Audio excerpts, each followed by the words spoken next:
The transport ship dropped out of faster-than-light travel, and Maya Brooks pressed her face against the viewing window.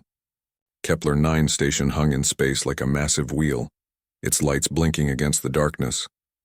She had traveled 3 months to get here, leaving Earth and everyone she knew behind. Her hand moved to the long wooden case beside her seat, checking it for the 100th time.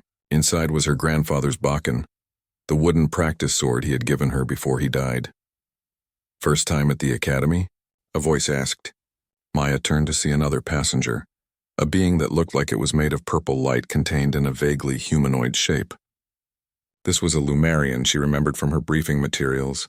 "Yes," Maya said. "I'm Maya Brooks from Earth, Sarah," the Lumarian said, her voice like wind chimes. "I've never met a human before.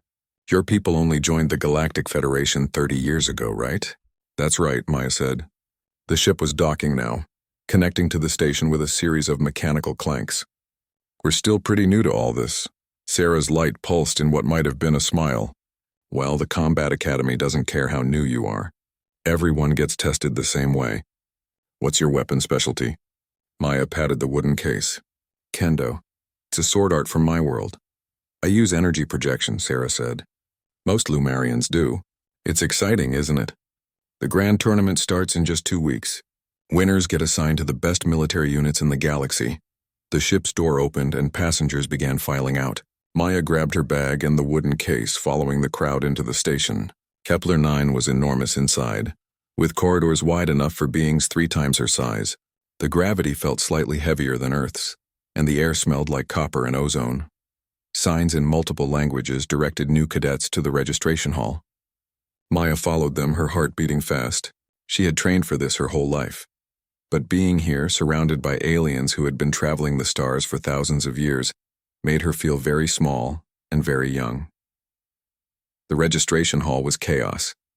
Hundreds of beings from dozens of species filled the space, all of them checking in, receiving room assignments, and registering their weapons. Maya got in line behind a massive creature that looked like a bear made of rocks. Its weapon was a hammer that crackled with electricity.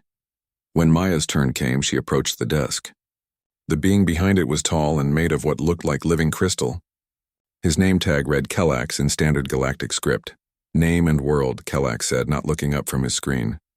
"Maya Brooks, Earth." Now Kellax looked up. His crystal face didn't show expression, but his voice carried clear contempt. "Another human. That makes 3 of you this year. Weapon?"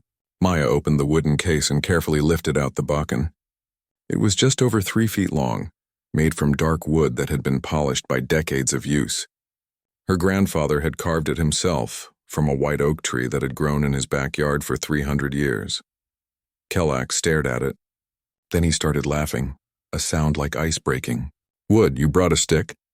Other beings nearby turned to look. The rock bear creature rumbled with what might have been amusement. A 4-armed warrior with red skin pointed at Maya and said something to its companion in a language she didn't understand, but the mocking tone was universal. "It's a Bakken," Maya said, keeping her voice steady. "A traditional practice sword from Earth." "This is the grand tournament," Kellax said, still laughing. "Not a children's play session. You know, we allow any weapon technology, right? Plasma blades, molecular disruptors, energy whips. And you bring wood." Maya's jaw tightened. "Yes, I bring wood. Please register my weapon." Kellax shook his head but entered the information into his system. "Your funeral, human. Room assignment is in your datapad. Don't blame me when you get eliminated in the first round." Maya took her datapad and walked away, her face hot with embarrassment. Behind her, she could hear Kellax telling the next person in line about the stupid human with the wooden stick. The dormitory section was quieter. Maya found her room and was relieved to discover that Sarah from the transport ship was her roommate.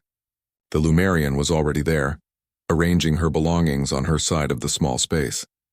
"How did registration go?" Sarah asked. "Everyone thinks my weapon is a joke," Maya said, setting the Bakken carefully on her bed. "Can I see it?" Maya handed her the wooden sword. Sarah held it carefully, turning it over in her glowing hands. "It's beautiful," she said. "The craftsmanship is incredible. But I have to ask, why use this instead of something more advanced? Earth has technology now. You could get a plasma blade or at least a metal sword." Maya took the Bakken back and felt its familiar weight in her hands. "My grandfather made this 60 years ago. He taught me kendo from the time I could walk. This sword has been struck against other practice swords millions of times. It's been oiled and cared for and trained with by 3 generations of my family. Every scratch and dent tells a story. But what good are stories in combat? Sarah asked gently. My grandfather used to say that a warrior's strength isn't in the weapon, Maya said. It's in the discipline, the training, the thousands of hours of practice. This bakken is just wood, yes, but it's also a reminder of every lesson I've learned, every form I've practiced, every principle of kendo that's been passed down for hundreds of years. Sarah's light pulsed thoughtfully. That's beautiful, Maya. But the other cadets have been training their whole lives too, and they have weapons that can cut through steel or disintegrate matter. I don't want to see you get hurt. I'll be okay, Maya said, though she wasn't entirely sure she believed it. The next 2 weeks passed quickly. Maya woke before dawn every day to practice her forms in one of the training rooms. She moved through the kata slowly, precisely, feeling the bakken become an extension of her arm. Thrust, parry, overhead strike, side cut. The movements were so familiar they felt like breathing. Other cadets who saw her practicing didn't hide their amusement. The 4-armed Kresh warriors were the worst, openly laughing and making jokes. Their species had been military contractors for the Galactic Federation for centuries, and they considered themselves the finest fighters in known space. One morning, a group of them came to watch Maya practice. Their leader, a massive warrior named Draxon, leaned against the doorway with his 4 arms crossed. The human practices with her toy, he said loudly. How cute. Maya ignored him, continuing her forms. I matched against you in the first round, Draxon continued. I've been told to go easy on you. The Federation doesn't want an interspecies incident when I accidentally kill you. Maya finished her kata and lowered her bakken. She turned to face Draxon, meeting his 4 red eyes calmly. Then I guess you'll have to be careful. Draxon laughed, a harsh sound. You have courage, I'll give you that. Stupid courage, but courage.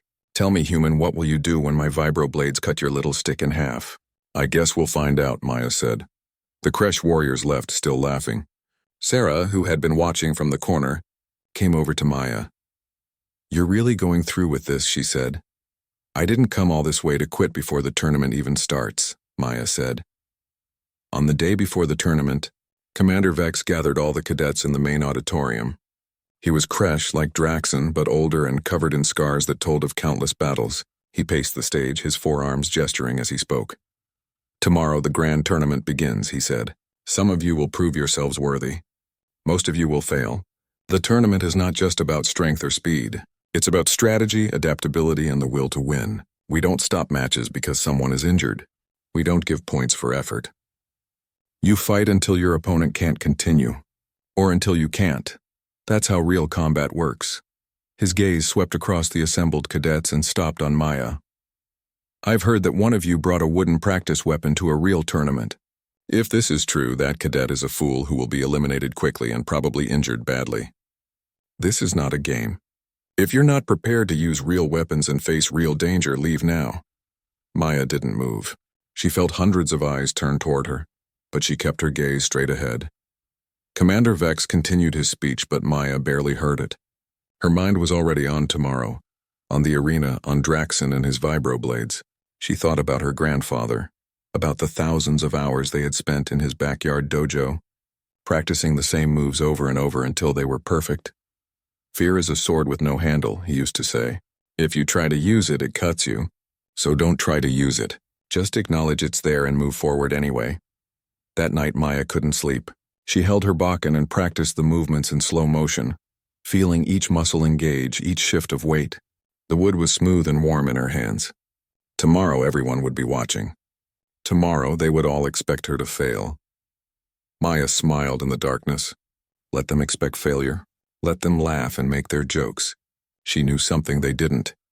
She knew that humanity hadn't survived on Earth by being the strongest or the fastest. Humans had survived by being clever, by adapting, by learning to use leverage and timing and precision to overcome stronger opponents. Tomorrow, the galaxy would learn that lesson too. The bakken gleamed softly in the dim light of the room, looking like... The arena was bigger than Maya had imagined. It stretched out like a massive bowl, with seating that rose up in tiers until the highest rows seemed to touch the ceiling of the station. 50,000 beings had come to watch the grand tournament, representing species from every corner of the galaxy. The noise was deafening, a mix of languages and sounds that made Maya's translator implant struggle to keep up. She stood in the preparation room beneath the arena, holding her Bakken and trying to breathe steadily. Through the walls, she could hear the announcers speaking in standard Galactic, their voices amplified to reach every corner of the massive space. They were explaining the tournament rules, introducing the judges, building excitement. Sarah had come to see her off. The Lumarian's light was pulsing nervously. "You don't have to do this," she said. "You could withdraw. No one would blame you." "I would blame me," Maya said. She checked the simple tie that held her dark hair back. She wore the traditional hakama and gi her grandfather had given her, modified slightly for the station's atmosphere controls. The fabric was worn soft from years of training. A buzzer sounded. A mechanical voice announced, "Cadet Maya Brooks, report to Arena Entrance 7. "That's me," Maya said. She gave Sarah what she hoped was a confident smile. "Watch carefully, okay? I want to hear what you thought of it afterward." "Please be careful," Sarah said. Maya walked down the corridor toward the bright light of the arena entrance. Her heart was hammering, but her hands on the Bakken were steady. She had done this movement a million times. Step, breathe, center. Step, breathe, center. The Bakken was an extension of her arm. Her arm was an extension of her will. Her will was focused to a single point. She emerged into the arena and the sound hit her like a physical force. The crowd wasn't cheering. They were laughing. The giant screens around the arena showed her image, walking toward the center with her wooden sword. The cameras zoomed in on the Bakken and the laughter grew louder. The announcer's voice boomed out. "From Earth, making her tournament debut, Cadet Maya Brooks. Her registered weapon is listed as a wooden practice sword. Betting odds are currently 500 to 1 against her survival past the first exchange." Maya walked to her mark and stood still. The Bakken held at her side in a neutral position. Across from her, the other entrance opened and Draxon emerged. The Kresh warrior was enormous, 8 feet tall and powerfully built. His forearms each held a weapon. 2 vibroblades hummed with barely contained energy, capable of slicing through steel like paper. The other 2 arms held his backup weapons, a plasma pistol and what looked like a collapsible energy whip. The crowd cheered for Draxon. He raised all 4 arms and roared, and the cheering intensified. Then he looked across the arena at Maya and made an exaggerated show of putting away his backup weapons. "I won't need these for the human." His voice carried across the arena, amplified by the sound system. "The vibroblades alone will be enough." More laughter from the crowd.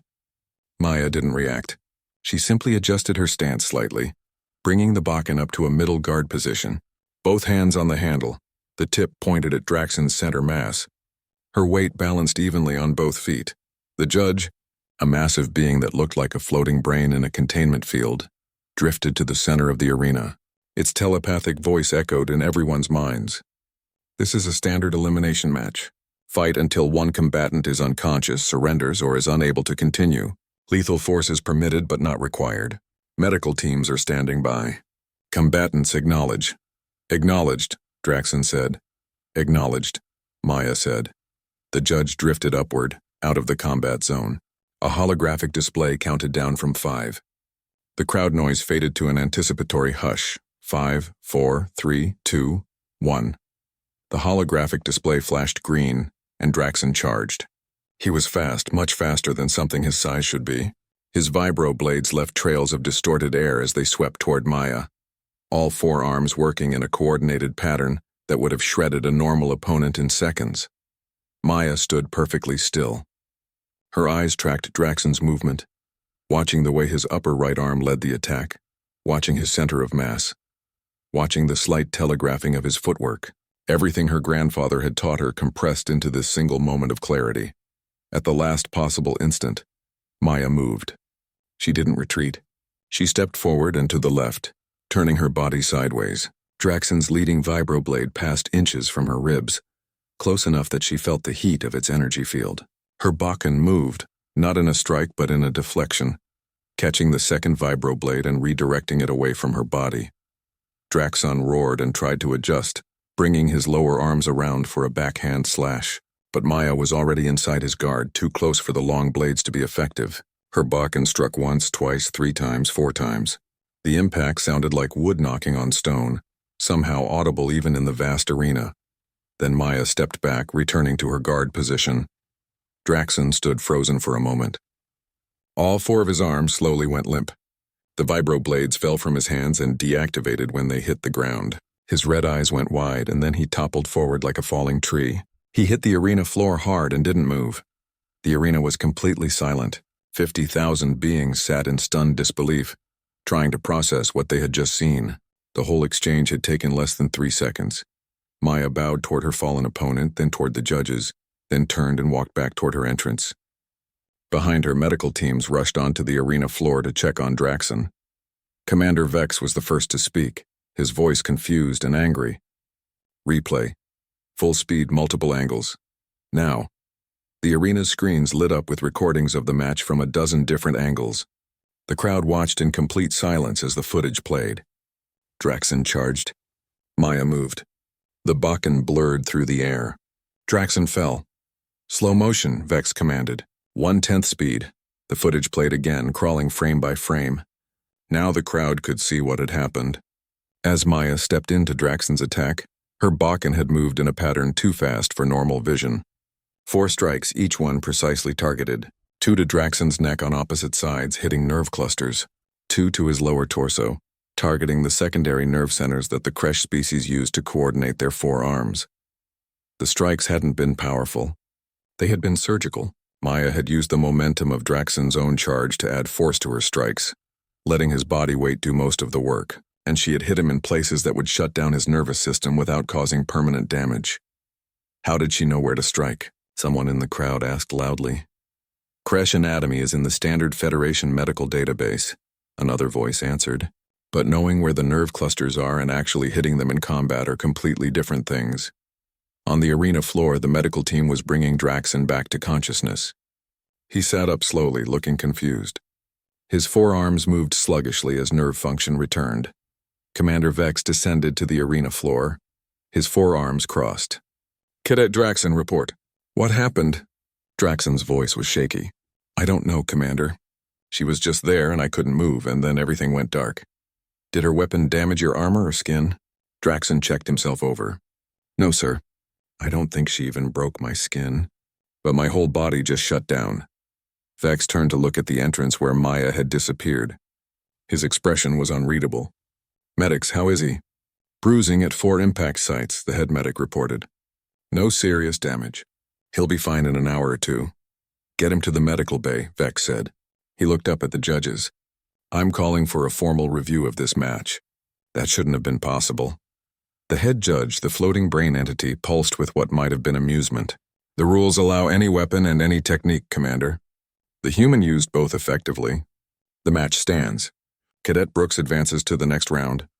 In the preparation room, Maya was putting her Bakken back in its case when Sarah rushed in. The Lumerian was glowing so brightly she was almost painful to look at. Maya, that was incredible. How did you do that? Pressure points, Maya said simply. Every species has them. Places where nerves come close to the surface or where critical nerve clusters are relatively unprotected. Humans have spent thousands of years learning how to exploit those weaknesses. But you made it look so easy. It wasn't easy, Maya said. She sat down, suddenly feeling the adrenaline leaving her system. Her hands were shaking slightly. I've been practicing that exact combination for 12 years. My grandfather taught it to me when I was 10. We drilled it 10,000 times. 10,000 times. The same move? The same principles, Maya corrected. How to redirect force. How to move efficiently. How to strike precisely. Kendo isn't about strength. It's about discipline and timing and understanding your opponent. The door opened and Commander Vex entered. Sarah immediately dimmed her light and moved to the side of the room. Maya stood and faced the Kresh commander. At ease, Cadet, Vex said. His 4 eyes studied her intently. That was an impressive performance. Tell me, do all humans fight like that? No, sir, Maya said honestly. Most humans don't train in martial arts at all. But Earth has dozens of different fighting systems. Kendo, Judo, Karate. The news spread across the galaxy faster than light. A human cadet had defeated a Kresh warrior using only a wooden stick. Within hours, the footage was being analyzed on 1,000 worlds. Military academies studied it. Scientists examined it, and everyone asked the same question. How was it possible? In a laboratory deep inside Kepler 9 station, A Vorthan scientist named Quelix was asking that exact question. She stood before a holographic display showing Maya's match in extreme slow motion, watching the Bakken move through the air frame by frame. Quelix was crystalline like all Vorthans, her body made of a material that was harder than diamond but somehow still flexible. She had won her match against Maya easily, as Vex had predicted. But now, staring at the footage, she wondered if she had underestimated the human. Run material analysis, Quelix commanded her computer. The display shifted, showing a molecular scan of the Bakken that had been captured during the match. The results appeared, and Quelix's crystal face showed something like surprise. The wood wasn't just wood. The grain structure was impossibly dense, compressed through centuries of growth and then further compressed through use. The surface had been treated with oils that had penetrated deep into the material, creating molecular bonds that shouldn't exist in organic matter. And the whole thing showed stress patterns that indicated it had been struck against other objects millions of times, each impact making it slightly stronger. "It's alive," Quelix whispered. "Not alive in the biological sense, but alive in the way that only something created with intention and maintained with care could be." The Bakken carried the memory of every practice session, every lesson, every moment of discipline that had gone into its making and use. But that still didn't explain the technique. Quelix pulled up the Federation medical database and compared it to Maya's strike points. The human had hit Draxon in exactly the right places to shut down his nervous system. But how had she known where those places were? And more importantly, how had she been able to hit them with such precision in the chaos of combat? Quelix began pulling up information on human martial arts. What she found shocked her. Earth had developed not one fighting system but hundreds, each refined over thousands of years. And unlike most galactic species who had abandoned hand-to-hand combat once they developed advanced weapons, humans had kept their martial traditions alive. There were systems focused on throws and locks, systems focused on strikes, systems focused on grappling, systems that used weapons and systems that taught how to fight against weapons, and all of them shared a common philosophy, that a trained fighter could defeat a larger, stronger opponent through technique, timing, and understanding of anatomy. "They've been preparing for this their entire species' history," Quelix said to herself. "Every war, every conflict, every fight has taught them something new about how to break bodies. And they've written it all down, codified it, and passed it on to the next generation." She pulled up more information on Kendo specifically. The art was over 1,000 years old, derived from actual combat techniques used by human warriors called samurai. It emphasized discipline, respect, and precise strikes. Practitioners spent years perfecting single movements, doing them over and over until they became instinctive. The door to her laboratory opened, and Commander Vex entered. "What have you found, Quelix?" "Sir, I think we've made a serious error in our assessment of humanity," Quelix said. She brought up a comparison chart showing human martial arts next to the combat training used by other Federation species. Every major civilization on Earth developed fighting systems independently. They didn't have faster-than-light travel, so each culture evolved its own approach to combat. But they all reached similar conclusions, which are that the body is a weapon, and that understanding how bodies work is more important than raw strength. "Look at this." She pulled up an anatomy chart of a Kresh warrior with markers showing vulnerable points. Maya Brooks hit Draxon in 4 locations. These locations are optimal for disrupting Kresh neural function. But here's what's interesting. Humans have similar vulnerable points in almost the same places. Their martial arts are built around exploiting these weaknesses in their own species, and those principles translate to other species with similar body structures. Vex studied the display. "So you're saying humans have spent thousands of years learning how to kill each other efficiently, and now they're applying those lessons to us?" "Not just kill, sir. Control, disable, subdue. Human martial arts include techniques for non-lethal combat. They have an entire vocabulary for different types of engagement." Quelix pulled up another display.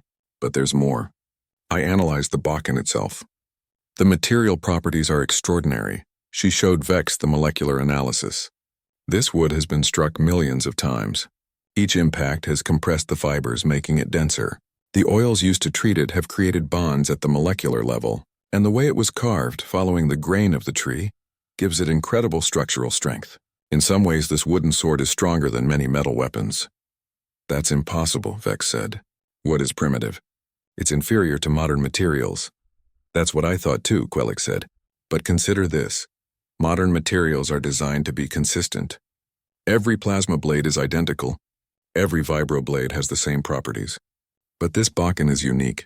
It's been shaped by use, by intention, by generations of care. The human who wields it knows exactly how it will respond because she's used it for years. There's no learning curve, no adjustment period. The weapon and the wielder are perfectly matched. Vex was quiet for a long moment. You're saying the primitive weapon is actually an advantage? In the right hands, yes. But it's not just the weapon.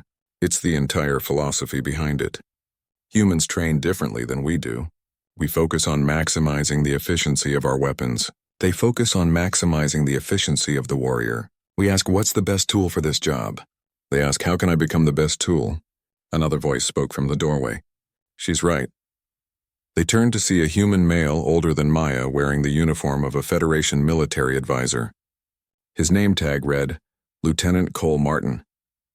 I've been listening to your analysis and you've grasped something important. But you're still missing a piece. And what's that? Vex asked. You're treating Maya like she's special, like she's somehow unique among humans. But the truth is there are millions of humans who train the way she does. Maybe not in kendo specifically, but in various martial arts. It's part of our culture. Kids start training when they're young, not because they plan to become soldiers, but because it teaches discipline and respect and how to control your body. Cole walked over to the holographic display showing Maya's match. I trained in Brazilian Jiu-Jitsu for 15 years. My sister did Taekwondo. My grandfather boxed. We're not special. We're normal, and that should terrify you. Are you threatening us, Lieutenant? Vex asked, his voice hard. No, sir. I'm warning you. Earth joined the Federation because we wanted to be part of the galactic community. We wanted to learn, to grow, to contribute. But some Federation members have treated us like primitives, like children who stumbled into space by accident. Maya isn't trying to prove anything except that humans deserve respect. But if you keep pushing, if you keep dismissing us, you might discover that humanity's real strength isn't our technology or our weapons. It's our adaptability. We've survived on a planet that spent millions of years trying to kill us. We've fought wars against ourselves for thousands of years and learned from every single one. We don't have fancy energy weapons or crystal bodies or forearms. But we have something you've forgotten. What's that? Quelix asked. Hunger, Cole said simply. The hunger to improve, to overcome, to prove ourselves. You've been comfortable for so long that you've forgotten what it's like to fight for every advantage. We haven't. Every human who trains in martial arts is channeling thousands of years of that hunger, that drive to be better than we were yesterday. Maya carries that with her every time she picks up that Bakken. Vex's crystal face was unreadable, but his voice was thoughtful. I'm beginning to understand why Earth was admitted to the Federation, despite your technological limitations. You bring something we've lost. Maybe, Cole said. Or maybe we're just stubborn. He nodded to both of them and left the laboratory.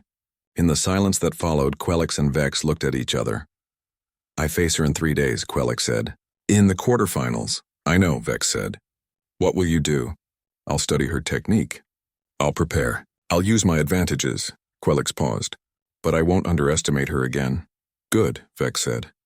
Because the entire galaxy is watching now. This tournament has become about more than just individual glory. It's become a test of whether humanity deserves to be taken seriously. Across the station, Maya was in a training room, practicing. She had been offered the day off after her victory, but she had declined. Champions weren't made by resting, her grandfather used to say. They were made by showing up every day and doing the work. She moved through her forms slowly, feeling each muscle, each shift of weight. The Bakken cut through the air with a soft whistle. Strike, return, strike, return. The rhythm was meditative, calming. Maya had won 4 more matches since defeating Draxon. Each victory had been different, each opponent requiring a different approach. She had faced a Xylix warrior whose energy whip could strike from 15 feet away. She had fought a cybernetically enhanced soldier whose reaction time was 3 times faster than human normal. She had defeated opponents with shields, with armor, with weapons that could punch through starship hull plating, and she had beaten them all with her grandfather's wooden Bakken. Now she stood in the finals, and the entire galaxy was watching. Not just the 50,000 beings in the arena, but billions more on thousands of worlds. All of them tuned in to see if the human with the wooden sword could complete her impossible run. Her opponent was Theros, the defending champion. He had held the title for 15 years, defeating every challenger who faced him. He was Vorthan, 9 feet tall, his body made of crystal that could withstand plasma fire. His weapon was called the Sundering Blade, a sword that generated a molecular disruption field. Anything it touched simply came apart at the atomic level. Maya had watched recordings of his previous matches. Theros was skilled, patient, and utterly ruthless. He didn't just beat his opponents. He broke them, physically and mentally, demonstrating such complete superiority that most surrendered before he even landed a finishing blow. The morning of the final match, Maya woke before dawn as usual. She went to the training room and practiced her forms, but something felt different. Her movements were off just slightly. The bucking felt heavier than normal. "You're afraid," a voice said. Maya turned to see Lieutenant Cole Martin standing in the doorway. The human military advisor had been watching her matches, but they had never spoken directly. "Yes," Maya admitted. "I'm afraid." "Good," Cole said. He walked into the room. "I trained fighters for 10 years back on Earth. You know what I learned? The ones who weren't afraid were usually idiots. Fear means you understand what you're facing." "Did you watch Theros's match yesterday?" Maya asked. "I did. He dismantled his opponent in 90 seconds. Didn't even take a hit." Cole sat down on a bench. "Tell me what you saw when you watched him." Maya thought about it. "He's patient. He doesn't rush. He waits for his opponent to make a mistake, and then capitalizes on it instantly. His defense is almost perfect, and his crystal body means most attacks don't hurt him anyway." "What else?" "He's proud. Not arrogant, but confident. He knows he's the best, and it shows in every movement. He doesn't waste energy or motion. Everything he does is efficient and precise. So how do you beat someone like that with a wooden sword?" Maya shook her head. "I don't know. My pressure point techniques won't work on crystal. I can't strike hard enough to shatter him. And if the sundering blade touches my bakken, it'll disintegrate." Cole smiled. "Now you're thinking like a beginner. Remember what Kendo teaches. It's not about the weapon. It's about the warrior," Maya finished. "But how does that help me?" "Tell me about your grandfather." The question surprised Maya. "What about him? Why did he teach you Kendo? Why was it so important to him?" Maya sat down beside Cole. "He grew up in Japan, in a small town where the old traditions were still practiced. His father taught him Kendo, and his father's father before that. My grandfather moved to America when he was young, but he kept practicing. He said it kept him connected to his ancestors, to a line of warriors going back hundreds of years. And when he taught you, what did he emphasize? Discipline, respect. The idea that every practice session mattered, even if I was just doing basic strikes. He used to say that excellence wasn't a single act, but a habit, that you became what you repeatedly did." Cole nodded. "Your grandfather was teaching you more than how to swing a sword. He was teaching you how to think, how to approach problems, how to maintain focus under pressure. That's what Kendo really is. The sword is just the tool you use to learn the lessons. So I need to use those lessons against Theros? You need to remember that Theros has been champion for 15 years. That means he's been comfortable for 15 years. He's been winning for so long that he's probably forgotten what it's like to be challenged. He's forgotten the hunger that got him to the top in the first place. And I have that hunger? You tell me," Cole said. "You came to this academy knowing everyone would mock you. You brought a wooden sword to a tournament where everyone else has advanced weapons. You've been the underdog in every single match. So yes, I think you have that hunger. The question is, can you use it?" Maya looked at her bakken, at the worn wood that had been her companion for so many years. "My grandfather died 3 years ago. Kendo was the last thing we shared. When I hold this bakken, I can still hear his voice correcting my form, encouraging me, teaching me. I came here because I wanted to honor him, to show that what he taught me has value." "Then that's your answer," Cole said. "You're not fighting for yourself. You're fighting for your grandfather, for your tradition, for everyone who taught you. That's a power Theros doesn't have. He fights for glory and pride. You fight for love and legacy. In the end, that makes all the difference." Cole stood and walked to the door. "One more thing. In all your matches, you've been reactive. You've waited for your opponent to attack and then countered. That won't work against Theros. He's too patient. If you wait for him to make a mistake, you'll be waiting until you collapse from exhaustion. So what should I do?" Be the one who makes the opening, Cole said. Force him to react to you. Make him uncomfortable. Champions hate being challenged. Use that. After Cole left, Maya returned to her practice. But now her movements felt different. Lighter, more focused. She practiced a technique her grandfather had taught her in the last year of his life. He called it the no-sword technique. It wasn't about the physical sword at all. It was about becoming empty, becoming nothing, becoming a space that the opponent would rush to fill. And in that rush, that single moment of aggression, you could strike. The arena was louder than Maya had ever heard it. Every seat was full. The betting had been intense, with odds shifting wildly. Some believed Maya's run would end here. Others thought she might actually pull off the impossible. Maya entered the arena wearing her traditional gi and hakama. Her Bakken was at her side. She walked calmly to her mark and stood waiting. Theros entered from the opposite side. He was magnificent, his crystal body reflecting the arena lights in 1,000 colors. The sundering blade hung at his side, its molecular disruption field contained but ready. He walked to his mark and stood facing Maya. For a long moment, they simply looked at each other. Then Theros spoke, his voice deep and clear. Human, you have impressed many with your skill. You have brought honor to your world. But this is where your journey ends. I respect your courage, but courage is not enough against true mastery. Maya bowed deeply. When she straightened, she spoke clearly. Champion Theros, I thank you for your respect. I come not to dishonor you, but to test myself against the best. Whatever happens here, I will have no regrets. Theros inclined his head, a gesture of acknowledgement. Then he drew the sundering blade, and the arena gasped. The weapon hummed with barely contained power, a blade of pure disruption that could unmake matter itself. Maya drew her Bakken in a smooth motion and settled into her stance. The judge's telepathic voice echoed. Final match of the grand tournament. Cadet Maya Brooks of Earth versus Champion Theros of Vorthen Prime. Fight until one cannot continue. Begin. The holographic display flashed green, and Maya did something that shocked everyone watching. She attacked first. She moved forward in a smooth rush, her Bakken held high. It was a basic overhead strike, the first technique any kendo student learned, but it was performed with such commitment, such absolute focus, that it looked like something else entirely. Theros, surprised by the aggression, brought the sundering blade up to block. The two weapons met with a sound like breaking glass. Maya's Bakken should have disintegrated. Instead, it held for a fraction of a second before Maya pulled it back, using the brief contact to redirect her momentum. She struck again, this time from a different angle. Again, Theros blocked. Again, the Bakken survived, though Maya could feel vibrations running through the wood. She pressed the attack, striking high, low, left, right, always moving, never giving Theros time to counterattack. The crowd was on their feet. This wasn't what anyone expected. The underdog was pushing the champion backward, forcing him to defend, making him react. But Theros was not champion for nothing. He adjusted, found his rhythm, and began to counterattack.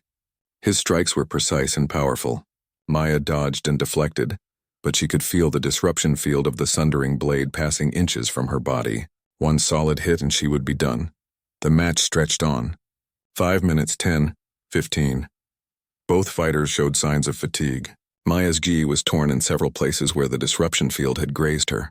Theros's crystal body showed hairline fractures where Maya had struck the same spots repeatedly, trying to find a weakness. 20 minutes, 30. The crowd watched in awe.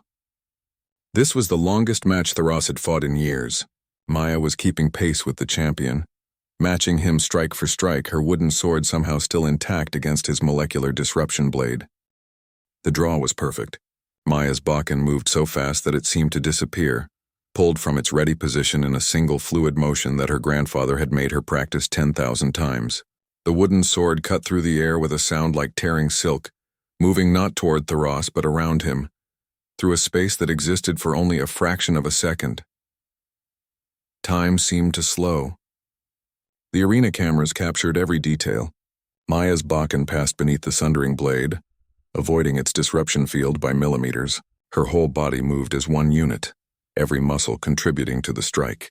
Her feet positioned perfectly, her hips rotating to add power, her arms extending at the exact right moment. And the Bakken, 300 years of compressed wood, 3 generations of training, finding its target with absolute precision. The strike hit Tharos where 7 crystal planes met in his torso, a place where the structure of his body was geometrically perfect, but also perfectly vulnerable. It was a point that existed in theory that scientists knew about, but that no one had ever successfully exploited in combat because it was too small, too well protected, and impossible to hit with enough force to matter. Maya hit it with everything she had. The sound was like a bell being struck. A pure, clear tone that rang through the arena. The Bakken made contact for less than 1/10 of a second, but in that moment, it transferred all its kinetic energy directly into Tharos's crystal structure. The sundering blade fell from Tharos's hand, its disruption field collapsing as it hit the ground. Tharos stood frozen, his crystal eyes wide. Then slowly he sank to his knees. He wasn't shattered. He wasn't broken. But the harmonic resonance created by Maya's strike had overwhelmed his neural system. His body was intact, but his consciousness had simply shut down, unable to process the precise wave of force that had passed through his entire structure.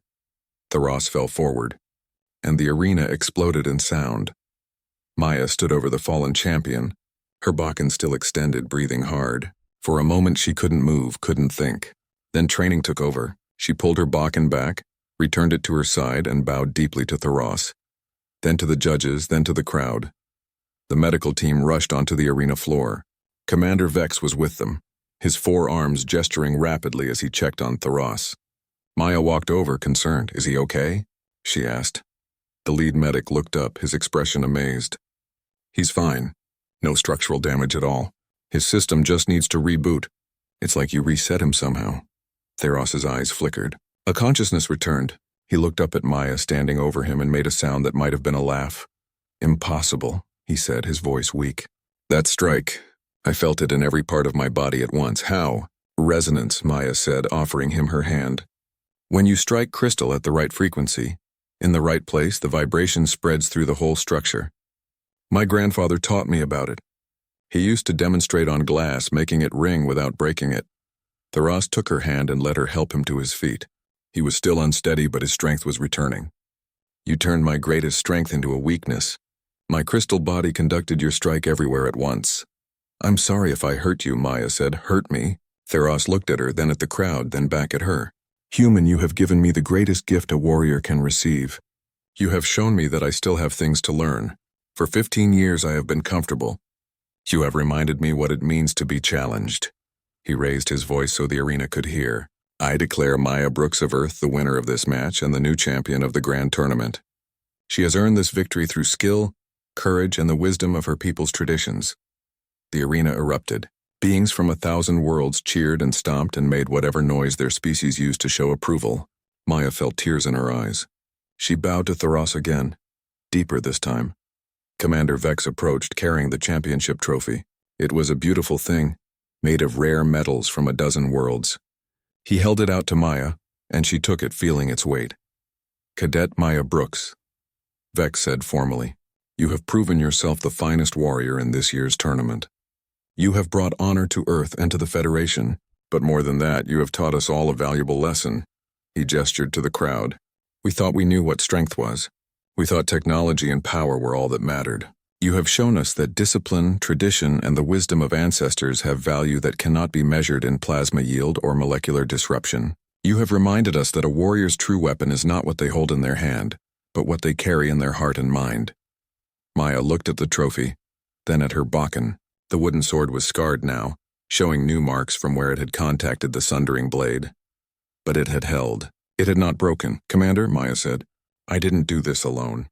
I stand here because of my grandfather who taught me, because of the masters who taught him, because of centuries of people who practiced kendo and kept the tradition alive. This victory belongs to all of them." "Then they would be proud," Vex said, "as Earth should be proud. You have shown the galaxy that humanity deserves its place among the stars." The ceremony continued. Maya was presented with medals, certificates, and offers of placement in elite military units. But through it all, she kept thinking about her grandfather, wishing he could see this, knowing somehow that he would have been more interested in her technique than in the trophy. After the ceremony, Maya found a quiet corner in the preparation room. Sarah found her there, glowing with excitement. "You did it. You actually did it." The entire galaxy is talking about you. Maya smiled tiredly. I'm just glad it's over. That was the hardest fight of my life. What will you do now? You can go anywhere, join any unit. The offers are already coming in. I don't know, Maya said honestly. She looked at her Bakken, running her fingers over the new scars. But whatever I do, I want to teach. I want to share what my grandfather taught me. If other species want to learn about human martial arts, I want to be part of that. The door opened and Lieutenant Cole Martin entered. Congratulations, champion. That was quite a match. Thank you, sir. Your advice helped. I didn't do anything. That was all you. Cole sat down. But I wanted to tell you something. Earth is proud of you, Maya, really proud. But also a little nervous. Why nervous? Because you've revealed something about humanity that we've been keeping quiet. Our martial traditions, our understanding of combat, our ability to exploit biological weaknesses. Some people back home are worried that we've shown our hand too early. Maya frowned. I wasn't trying to reveal secrets. I was just fighting, I know. And honestly, I think you did the right thing. We can't join the galactic community with one hand behind our back, pretending to be less capable than we are.